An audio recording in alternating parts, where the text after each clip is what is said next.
Once upon a time, a city was trying to decide how to use a derelict piece of land. There were 3 proposals. One was that it should be sold to developers who would build luxury housing on the site. A second proposal was to use the land for a public park. The final proposal was that the city itself should build low-cost housing on the site, and that would be rented to the less well-off. There were 100 councillors and a vote was held. The proposal for the luxury houses got 40 votes. The proposal for a public park got 32. And the final 28 voted for housing for the less well-off. Before the vote, the councillors had agreed that the method of choosing would be by plurality, otherwise known as first past the post. The luxury housing got the most votes, and though the majority of the councils weren't entirely enthusiastic, they had, after all, supported other proposals, they felt bound by their prior agreement. However, then there was an economic crash. House prices plummeted, and there were no developers in the least bit interested in developing the land. Some 2 years later, the economy recovered, and the supporters of luxury housing began to push for the original decision to be put into effect. The rest of the councillors, however, felt that after such a long time, the question needed to be given a second look. What's more, they felt a better way of voting could be used. They suggested an elimination method. Those voting for the proposal that got the least votes should then be allowed to vote again on one of the remaining proposals. The city would then implement the proposal that led the final tally. So a vote was held. No one had changed their mind, so the 28 councillors who had wanted to see housing for the less well-off voted again. 27 voting for the park, and only 1 for the building of the luxury housing. The final vote being 59 in favour of the park, that was the decision. But before much could be done, there was an election. 5 of the councillors who had been in favour of luxury housing were defeated by candidates who wanted to build houses for the less well-off. The new councillors wanted a new vote. This time the proposal for luxury housing got only 35, while the proposal for cheaper housing now was in second place with 33. And as the proposal for the park now was last with 32, it was eliminated. Those councillors who were not a little annoyed with the new councillors for having so soon opened the question voted en bloc for the luxury housing, which won with 67 votes. A developer was found willing to pay a very generous sum for the land, but just as everything was about to be finalised, the developer went bankrupt. Another developer was found, but he in turn went bankrupt. One of the councillors who supported the park suggested that given that things had gone so awry, the question really should be reopened, and a majority agreed. No one had really changed their minds, but some did change their vote. 6 of the supporters of housing for the less well-off voted for the park. The rest of the group were appalled, but those 6 were unapologetic. There's no point, they said, in us voting for the housing for the less well-off if we just eliminate the proposal for the park, because the park supporting councillors will then all vote for the luxury housing. At least this way we get the public park. And so it turned out. As the park's proposal now had 38 votes, it was the proposal for the housing for the less well-off that was last with 27, and so was eliminated. All but one of those voting for that proposal again switched to the park's proposal, and so it won with 64 votes to 36. But a lot of time had passed due to all those bankruptcies, so much so that it was again now time for new elections. None of the incumbents were defeated, but some of the councillors had retired. However, these were replaced with councillors who had the same position on the 3 proposals. After the election there was a caucus meeting of the supporters for the housing for the less well-off. The 6 who had switched to the park proposal the time before were adamant. Nothing had changed. If they voted for what they really wanted, they would risk getting the land being sold to another developer of luxury housing. But you're wrong, said the one councillor who had voted for the luxury housing as his second choice. The new councillors who support the park are much more open to the city building low-cost housing on that land. Did they say that to you? Of course they won't say that. They want to keep scaring you into voting with them. But the six were unconvinced, so the councillor went to talk with the supporters of the luxury housing. Because he had always given his second choice to their proposal, they were prepared to listen. But they didn't see any point in reopening the question, as the vote was likely to go the same way. Not if we use a better voting system, said the councillor. Anyway, what have you got to lose? So when the city council came together, one of the supporters of the luxury housing got up and said that the new council should again vote on the future of the derelict land. But they need to find a way of voting that would ensure everyone voted how they really felt. Let's vote on the proposals two at a time, and we'll put into effect the one that beats all the others. But what if there isn't one proposal that beats all the others, said one of the supporters of the park. Of course there'll be one that beats all the others. Are you saying we could have a situation where the privately developed housing beat the park, and the park beat the low-cost housing, and the low-cost housing beat the privately developed housing?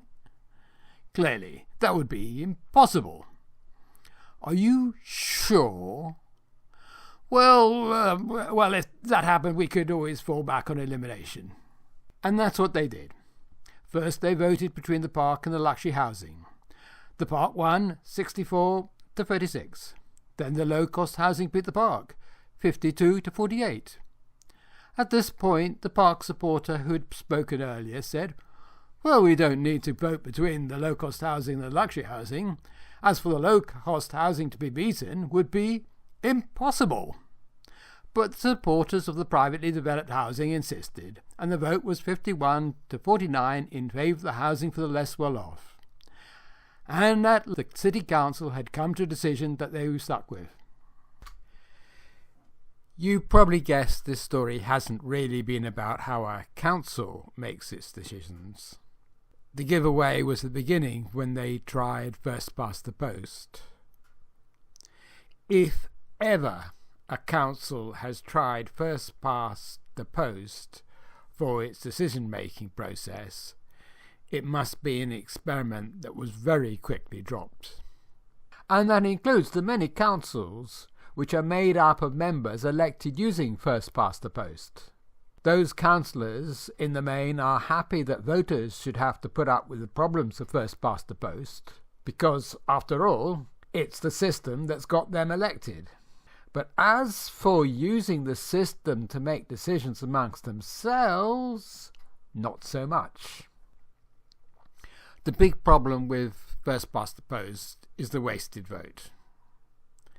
At the beginning, the councillors who supported the low-cost housing, by voting for what they actually believed in, were giving up any influence over what were the two leading options, that is, the parks or the privately developed luxury housing. And the flip side of that is the spoiler effect.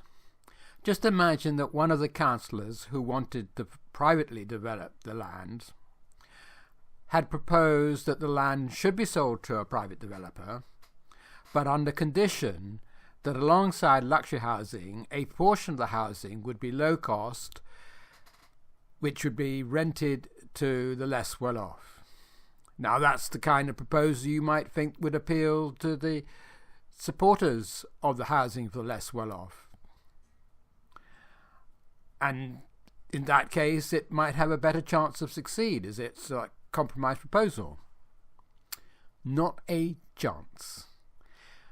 By doing that, the councillor would have doomed any chance of privately developing the land, because the vote would be split between those two proposals for privately developing. So both would fail. Now we move on to the second method the councillors try in the effort to make a decision. Elimination. Elimination is equivalent to alternative vote also known as instant runoff. Instant runoff is both a helpful and a misleading term. It conveys the idea of a runoff system of election where you have two ballots.